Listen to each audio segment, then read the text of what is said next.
किशोर दा के बाद बॉलीवुड में अगर कोई आर्टिस्ट चेंज लेके आया है तो वो बोहेमिया है, जो रैप म्यूजिक लेके आया और हिप हॉप लेके आया। इसीलिए मेरे खिलाफ, मेरे ऊपर डेथ थ्रेट्स, मेरे ऊपर लीगल थ्रेट्स, मेरे ऊपर, मेरी फैमिली के ऊपर, मेरे ऊपर, मुझे हिंदुस्तान में मैं कम क्यों जाता हूँ अब? हनी सिंह या बादशाह? जो मैं सुनता हूँ मेरे से वो पूछे, मुझे पता ही नहीं आप नाम क्या ले रहे हैं। मैं अक्षय कुमार जी को मिलने गया ना तो उनके लिए भी विकिपीडिया उनका पढ़ना पड़ा मुझे कि Bollywood is a word that's a copy of Hollywood. अस्सलामुअलैकुम, वेलकम टू द धोती कुल चैनल। तो क्या हाल है आप सबका? उम्मीद है कि आप सभी लोग ठीक होंगे। वीडियो का थंबनेल और टाइटल देख के तो आपको समझ आ ही गई होगी कि आज हम किसके बारे में बात करेंगे। आइए इंट्रो देखते हैं और उसके बाद वीडियो को स्टार्ट करते हैं।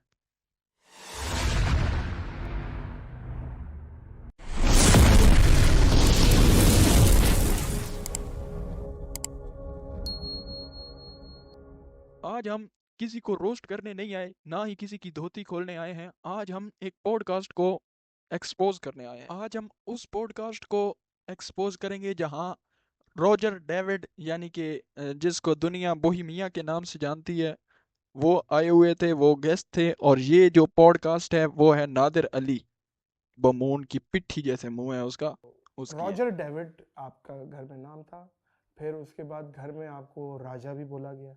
मेरी माँ मुझे राजा बोल। वालदा राजा बोलती थी। राजा, हम भी आपको राजा बोलेंगे। अच्छा लग रहा चलो है, आप पे देखें सूट यार, कर रहा है। बोई की माँ तो उसे राजा बोलती थी, चलो उसने तो कुछ करके दिखा दिया। लेकिन ये मिनी एलिफेंट नहीं बताएगा कि इसकी माँ से क्या बोलती थी। चलो घर वाले पे नहीं जाते, आगे देखते हैं कि क्या बात हो रही है। यार मैं बोहेमिया बन गया हूँ और वो सारी चीजें इसके लिए मेरा जो ये इंट्रोडक्शन है ये हो रहा है 90s में, 93, 94। इस समय मैं कैलिफोर्निया में उतर रहा हूँ और मैं कैलिफोर्निया में इवन देसी यूथ को, पंजाबी बच्चे अपने पाकिस्तानी या हिंदुस्तानी, उनका मैं कल्चर, उनका रवैया, उनकी बातचीत, वो सब हिप हॉप कल्चर से इन्फ्लुएंस है। Hip hop is actually a culture. Rap music is a representation of a culture जो कि हिप हॉप कल्चर है। और जब हम हिप हॉप कल्चर की बात करते हैं, वो हमें अमेरिका में उसकी शुरुआत हुई है। वो एक ऐसा कल्चर है जिसने बहुत सारी डिफरेंट लोगों को, काले, गोरे, कैम्बोडियन, जापानीज, पाकिस्तानी, बांग्लादेशी, हिंदुस्तानी, उन सबको एक यूनिटी का मौका दिया मिलने का। And that was the hip hop culture that made us feel one, that made us feel the same. यहाँ पे बोई सर मेरे ख्याल में समझाने की कोशिश कर रहे हैं कि हिप हॉप एक कल्चर है। लेकिन जाहिर है हजारों लाखों लोग जो हैं वो ट्रेंड को फॉलो करते हैं। बहुत कम लोग होते हैं बोहेमिया जैसे जो ट्रेंड क्रिएट करते हैं। तो ये भी फर्क है, हर बंदा तो ये मेंटालिटी और ये सारी चीज़ें ऐसे नहीं रख पाता है। अच्छा भैया, तासुर ऐसा जाता है कि रैप म्यूजिक को अभी भी टैलेंट नहीं समझा जाता। जैसे उन्हें सिंगर से कंपेयर किया जाता है, ये गा के सुनाओ, सुरीले अंदाज में सुनाओ। अभी वो एक फुटेज मुझ तक पहुंची, बादशाह रैप कर रहा है और श्री श्री रविशंकर है इंडिया में, वो बोल रहे हैं अच्छा गा लिया, अब यही चीज़ ज़रा गा के तो सुनाए।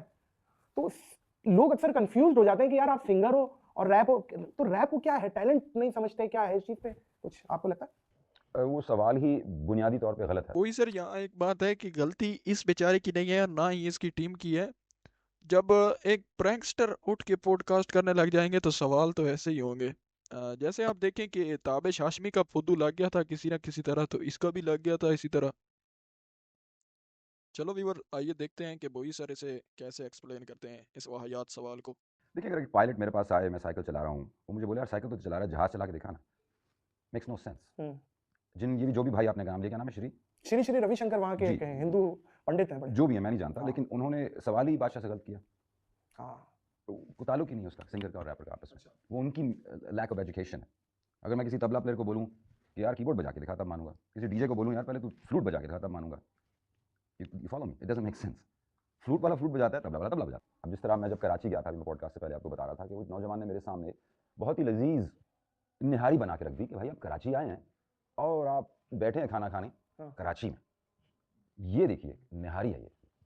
अब मैं वो निहारी चखूं, खाऊं, उसको बोलूं यार ये निहारी तो बहुत अच्छी है, तू चाउमीन बना के दिखा ना मुझे, तब मानूं तुझे। क्यों? क्योंकि मेरे जहन में जो कुकिंग है, जो जिस जिस फूड से मेरा अगर लगाव वो है, चाउमीन बना के ले आया वो तो चाउमीन है। मैं उसको बोलूं यार निहारी तो तूने बना दी, मुझे चाउमीन बना के दे। चाउमीन बना के ले मैं आया ना तो तमीज़ के दायरे में रह के एक्सपोज कर रहा हूँ, ये चाहता है कि मैं इसे ना रोस्ट करके ना एक्सपोज करूँ फिर से दोबारा। भाई अगर बोई सर एक मतलब आपके वाहियात सवाल को एक्सपोज कर रहे हैं तो तुम्हारा अंदर टांग ले आना ज़रूरी है।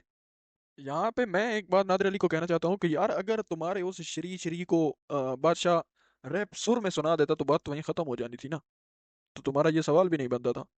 तो जब ये सवाल किया है ओए मिनी एलिफेंट, तो उसकी सुनो जो रैप गेम का किंग है, उसकी सुनो जो वो कह रहा है, वो एक्सपोज कर रहा है तुम्हारे वाहियात सवाल को। आइए। तो इसी तरह एक बच्चा जो रैपर है, जो सारी जिसको उसकी इंटेंशन, उसकी नॉलेज, उसका जो एनर्जी है, वो एक रैप म्यूजिक बनाने में है, उसको कोई रोक के बोल देगा नहीं पहले तू तो गा के सुना तब मानूंगा, तो इट्स अ नॉनसेंस क्वेश्चन। अगर वो कोई क्वेश्चन पूछता है, वो बंदा ही स्टूपिड है, उसको नॉलेज ही नहीं है कि वो दो जॉनरास को अलग अलग वो कह रहा है, वो बिल्कुल सही है। जी हाँ, जी हाँ, जी हाँ। एक शख्स है, वो एक बेहतरीन किस्म का लहंगा बनाता है, आय हाय हाय, हाथ से काम हुआ उस पर। मैं कहूँगा लहंगा तो ठीक है, टक्सीडो बना के दिखा ना, तब मानूंगा तुझे। तो वो क्या करे? मैं तो कहता हूँ लहंगा छोड़ के चपेट मारे मेरे मुंह पे, टक्सीडो ना बनाए। ये एक सवाल एग्जिस्ट करता है जो आपने सही जवाब दिया, बेहतरीन, जबरदस्त है। भाई जवाब तो उन्होंने देना ही था, क्योंकि वो उस टाइम रैप गेम के किंग थे जब तुम चड्डी में सुसु कर देते थे। जियो। तो सबसे ज्यादा नोट कहाँ मिला है? कॉन्सर्ट में पैसों की बारिश हो गई हो और सबसे बड़ा स्टेज। तो व्यूअर यहाँ पे इसने ना बहुत छोटी बात कर दी है एक, और एक इसने बहुत बड़ी बात की है, यानी कि कहाँ पे पैसे ज़्यादा मिले, ये तो सवाल बनता ही नहीं है ना किसी से पूछना कि कितना कमाते हो, ये तो बचपना सा सवाल है। और दूसरा जो इसने बहुत ही अच्छा सवाल पूछा कि क्राउड कहाँ पे बहुत ही ज़्यादा था। तो आइए देखते हैं क्या जवाब है बोई सर का। मैं कहूँगा इंडिया में। वो दोनों अलग अलग थे। जी हाँ। इंडिया में ना?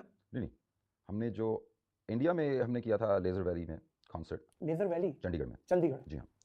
और चंडीगढ़ का रिकॉर्ड हमने तोड़ा लाहौर में आके, अपने बाप की सिटी में। वाह, पहली दफा हुआ जी है। हाँ। हालांकि बड़े बड़े लोगों ने, बड़े बड़े इस्लामिक स्कॉलर्स ने भी मुझे ये बात बताई कि आवाम जो वहां पे आती है जी हाँ। और जो नंबर ऑफ क्वांटिटी वहां आती है वो यहाँ जाहिर है पाकिस्तान, लेकिन आप बता रहे हैं कि ये लाहौर ने रिकॉर्ड तोड़ा। तोड़ा जी हाँ। ये बहुत पाकिस्तान की हिस्ट्री का सबसे बड़ा नोटों में। और नोटों में तो आई थिंक दुबई में किया हमने। दुबई में। जी हाँ।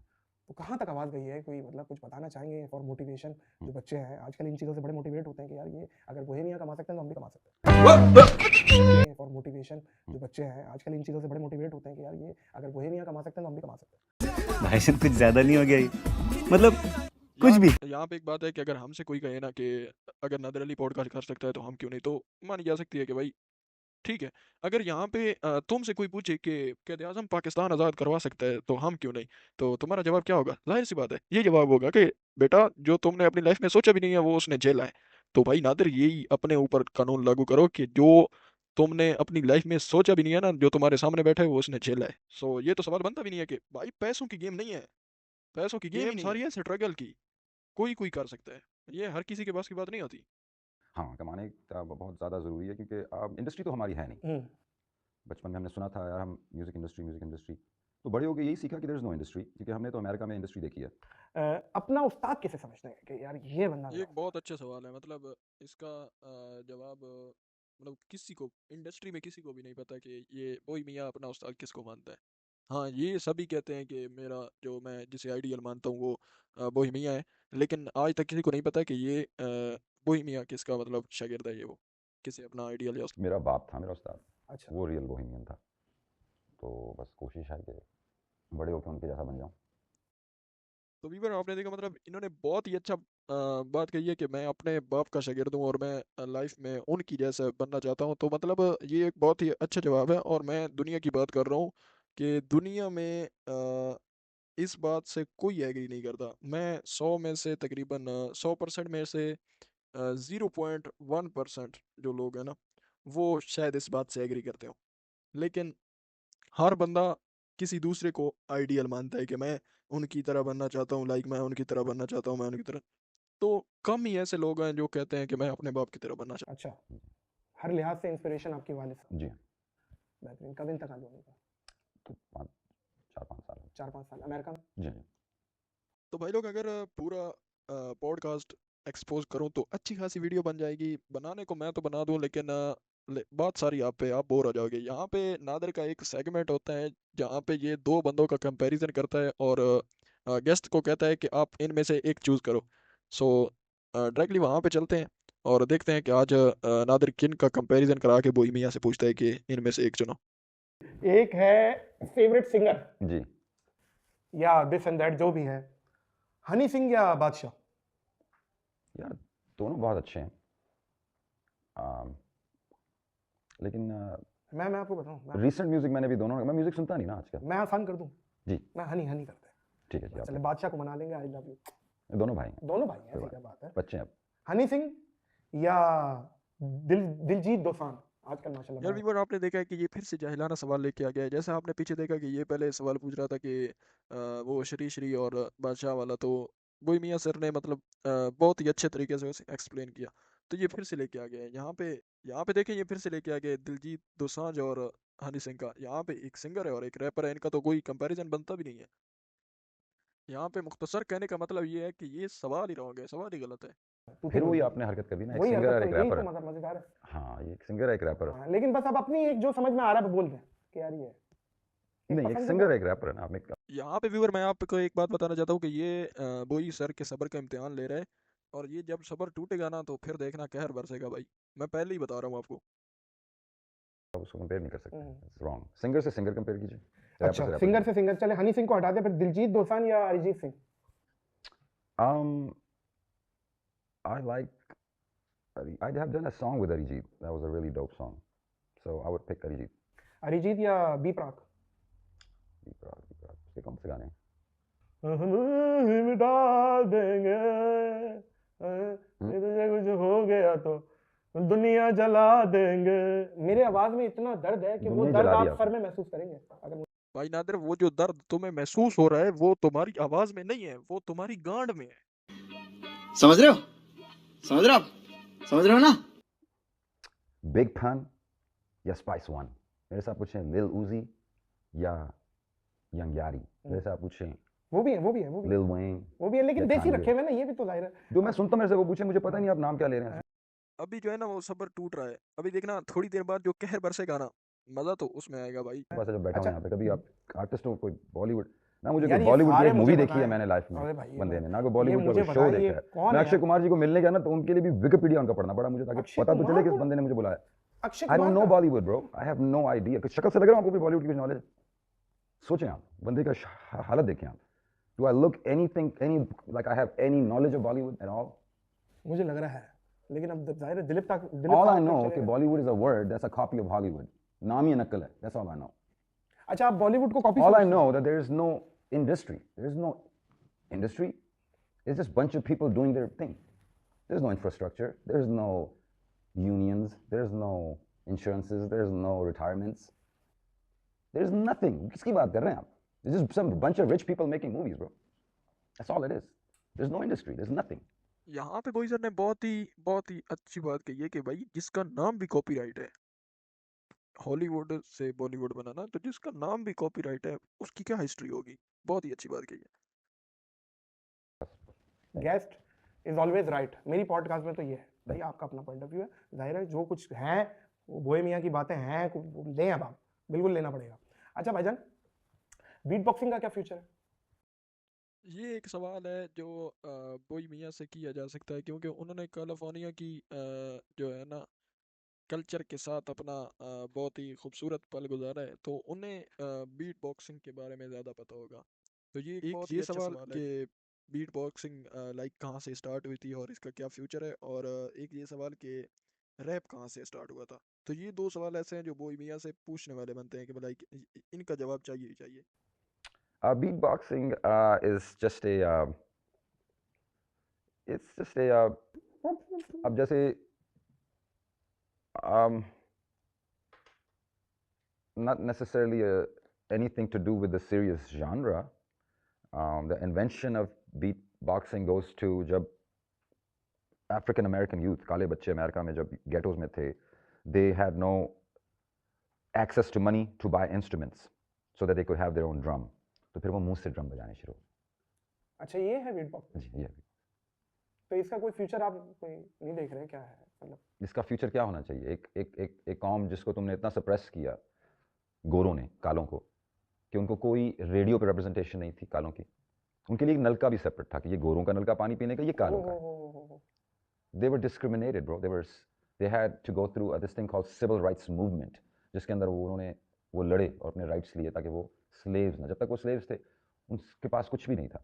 अब हमारा इसी तरह बीट बॉक्सिंग के अलावा एक चीज़ है टर्न टेबलिज्म, जिसमें वो रिकॉर्ड्स को चलाते हैं। It's called turntablism. अच्छा, राइट, 2 records उनको ऐसे चलाते हैं इसी में, जो आप डीजेस करते हैं। डीजे। या वो records को इसलिए घुमा रहे थे because they were looking for beats उसके अंदर जो खाली beat थी ताकि उसके ऊपर वो बोल सकें. A, उनको बोलने की इजाज़त भी थी. B, उनके पास कोई beat बनाने के लिए था नहीं. तो वो अपने माँ बाप के record player लेके इसको घुमाते थे. अब वो DJ की कल्चर बन गया. अब उसकी बकायदा पूरे आता है, सच्ची मुच्ची उसके ऊपर आप घुमा सकते हैं. But that was invented out of necessity.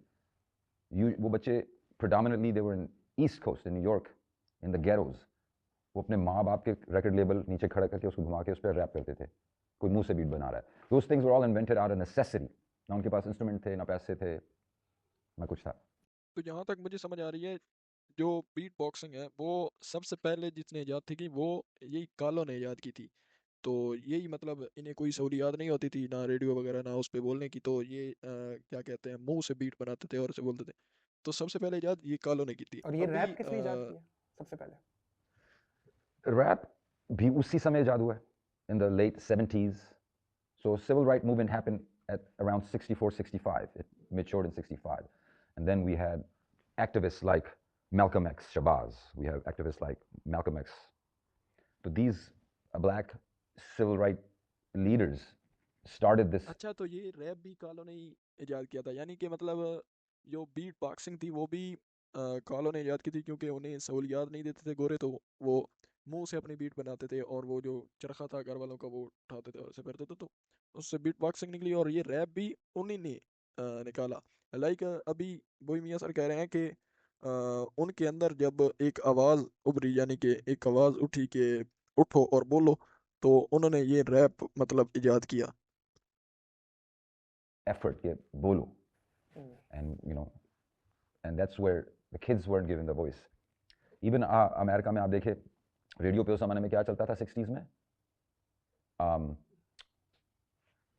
The King, Elvis Presley. But in actuality, Elvis जो गाने गा रहा था, they were actually black people song.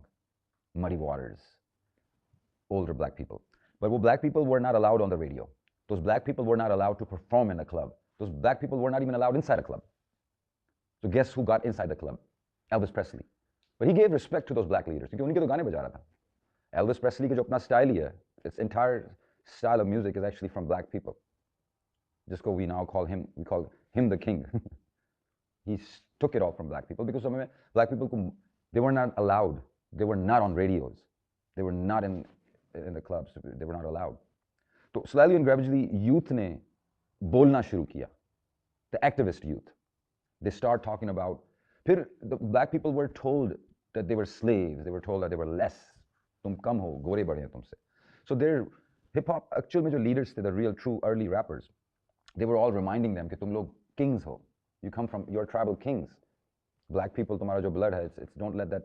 तो असल में rap music जो start हुआ था, it started on the streets of New York, and it was a part of civil rights movement. It was an uprising from black youth to speak, and they demanded कि हमारी आवाज़ भी सुननी चाहिए. That's why the rappers were loud. That's why they were rude. But initially, the message was to bring power back to black people. That was the message. बाद में वो चीज़ music बन गई. जब वो म्यूज़िक बन गई तो म्यूज़िक इंडस्ट्री ने उसको अपने काबू में ले लिया. जब म्यूज़िक इंडस्ट्री के हाथ में आई तो then it was only done for money. When it was done for only money, then they had control over कि किस किस्म का रैप म्यूज़िक निकलना चाहिए. Then they slowly modified. They only gave chance to rappers that talked about guns, drugs. तो वो उल्टा backfire हो गया. उल्टा बैकफायर ऐसे हो गया कि the voice that was supposed to make them leaders, make them. तो व्यूअर आपने देखा कि मतलब जो भी बात बोई मियाँ सर कह रहे हैं, पक्का मैं लिख के देता हूँ कि जो है ना, ये जो मिनी एलिफेंट बैठा है इसके बाउंसर जा रही है, इसे घंटा फर्क नहीं पड़ रहा है कि वो कि आजकल जमाना जारी जिन्हों दिल तो दुआ दो दई गाली जिन्हों अंधेरे चो कड़ के रोशनी दिखाओ वही अंधेरा दिखाए तानु जदों ओदी बारी जिन्हों तिजोरी दिखाओ वही खरे खाली जड़ा फुल तोड़े बाग तो वही बने माली. So the rap music was meant to teach people. But जब इंडस्ट्री ने पता चला कि ऐसे रैपर तो लोगों को कुछ सिखा देंगे, ऐसे रैपर तो लोगों को कुछ बना देंगे, ऐसे रैपर तो लोगों को जगा देंगे, फिर ऐसे रैपरों को उन्होंने बिठाया. फिर आपके सामने रैपर्स आए, ठंडा ठंडा पानी, दैट बुलशिट, उसको जगा दी कि नहीं ये है rap music. No, rap music का मकसद कुछ और था. इंडस्ट्री के जब हाथ में आया, अब उन रैपर को अमेरिका में भी कोई नहीं पूछता. अब अमेरिका में भी उन्हीं रैपर को चांस मिलता है, या तो जो किसी को गोलियां चलाते हैं या गोलियों की बात करते हैं या ड्रग्स की बात करते हैं. फिर जो बच्चे उनको देखते हैं वो बोलते हैं हाँ रैप म्यूजिक तो ये है, गोलियां चलाना और ड्रग्स करना और जेल जाना और लड़ना. अब वो बच्चों को भी गुमराह कर रहा है rap music. That wasn't meant to it. I had warrants out in California, I got locked up. I had cops looking for me. I had $100,000 wallet out, bro. That's where I was. But rap music has brought me somewhere to this point. My underwear is $600, bro. हाँ? मेरी चड्डी $600 की है. यार ये चड्डी मतलब इतनी महंगी की? अभी आपने देखा कि मोई मियाँ सर बात कर रहे थे कि जब मैं इंडस्ट्री में आया तो मैं तो सच बोलने लगा, जैसे उन्होंने ज़माना जाली उनका एक सॉन्ग है, उनके 2-4 बोल गए तो लाइक फिर उन्होंने कहा कि इंडस्ट्री ने मुझे सिट कर दिया, यानी कि बैठा दिया, और जो है ना ड्रग्स वाले या ये आने लगे सिंगर्स रैपर्स, तो अपना रैप पेश करने लगे, तो छोटे बच्चे के जो न्यू इंडस्ट्री में आ रहे हैं वो कहने लगे कि ये है रैपिंग, ठीक है। तो उनने बातों बातों में ये नादर अली उस टाइम मतलब इसको फिक्र भी नहीं थी कि बात क्या हो रही है, ये सो रहा था ना, तो उन्होंने कहा कि मतलब मेरी जो चड्डी है ना वो $600 की है, US $600। तो मतलब इसका जेन अभी अब मेरे से लिखवा ले, मैं रैप रोस्टिंग छोड़ दूंगा अगर इसने दोबारा ना बात की चड्डी की, तो मतलब इसका जेन अब चड्डी पे अटक गया है कि वो इतनी महंगी क्यों है। बातें आगे जो भी बोई मियाँ सर करेंगे उसका घंटा फर्क नहीं है इसको। That's what rap music can do for you. Rap music is not about what the industry is telling you. Rap music is not about लड़ना झगड़ना मरना गालियां निकालनी ड्रग्स करनी. That's was never about it. It will never be about it. It's about for you. You can be homeless and then own your homes. भैया Rap music is about that, भैया. हाँ हाँ नहीं नहीं बिल्कुल ठीक है, वो पॉइंट आ गया, लेकिन ये चड्डी पे दिमाग अटक गया मेरा। बस आप आ जाएं चड्डी से मैं ये बताएं मुझे छोड़ ये दें कि सेल्फ ऑब्सेशन। आप चड्डी छोड़ दें आप. नहीं चड्डी छोड़ दी है मैंने, चड्डी छोड़ दी है, लेकिन मैं देख के रहूंगा ये $600 की चड्डी कौन सी है, ये मैं देख के रहूंगा, ये मैं आपको Balenciaga. Balenciaga। जी हाँ. तो इतना अपने ऊपर पैसा खर्च करना, थोड़ा सा मुझे ये बताएं, ये शुरू से एक शौक था या क्या था, इसे क्या सेल्फ ऑब्सेशन कहेंगे या क्या है, थोड़ा सा मुझे ये बताएं। ये घड़ी भी कोई करोड़ों रुपए की आपने पहनी हुई है, डायमंड की रिंग पहनी हुई है, $600 की चड्डी पहनी हुई है आपने, और ये बड़ी महंगी आपने ड्रेसिंग की हुई है, जूते भी बहुत महंगे, तो ये क्या है, ये कोई रिक्वायरमेंट है काम की या आपकी मतलब आपका शौक है कि भाई इतने ही महंगे पहनने हैं? Where I come from, I remember मेरा बचपना जो था वो हमने भूख से, पेट में दर्द होने की वजह से च्युइंगम भी खाई हुई है और निकल गए उसको, इतनी भूख लगी, पैसे ही नहीं थे, चिंगम खा गए? खा गए, निकल गए उसको, भूख लगी, इतनी गुर्बत थी, है जी। तो अब I wanna instill that energy into the other youth जो मुझे देखते हैं. Secondly, I want all my brothers and sisters that could not make it, जहाँ से मैं आया हूँ निकल के कराची की गलियों से, 99.9% of us don't make it. क्या है? They do not make it. 99.9% मैं कहता हूँ यूथ में मर जाते हैं, कामयाबी हासिल नहीं कर सकते, मोहताज रहते हैं जिंदगी भर, प्रॉपर 3 वक्त की रोटी भी नहीं नसीब होती हमारे जैसे लोगों को.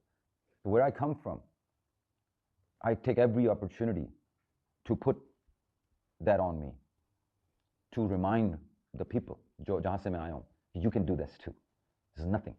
This घड़ी is nothing. This money is nothing. You can do it. It's very important for me to do that. मुझे काफ़ी लोग कहते हैं कि भाई आपको तो कोई ज़रूरत नहीं, आप तो इतने महान आर्टिस्ट हैं, आपको तो कुछ महंगी चीज़ पहनने की ज़रूरत आप तो धोती में भी आए तो अच्छे लगे। आप धोती में भी आए तो धोती आप तो, but that's not the point. The point is the message that I'm going to that one kid that I can inspire. Inspiration. Yeah. बिल्कुल सही। The biggest word that I absolutely hate when people tell me is that यार आप बड़े humble हैं. अच्छा। बहुत इस humble word से तो इतनी नफरत हो चुकी हुई है ना, जब मुझे कोई humble बोलता है ना मुझे गुस्सा आ जाता है. अच्छा, humble अलग है, down to earth होना अलग है। अलग है ना?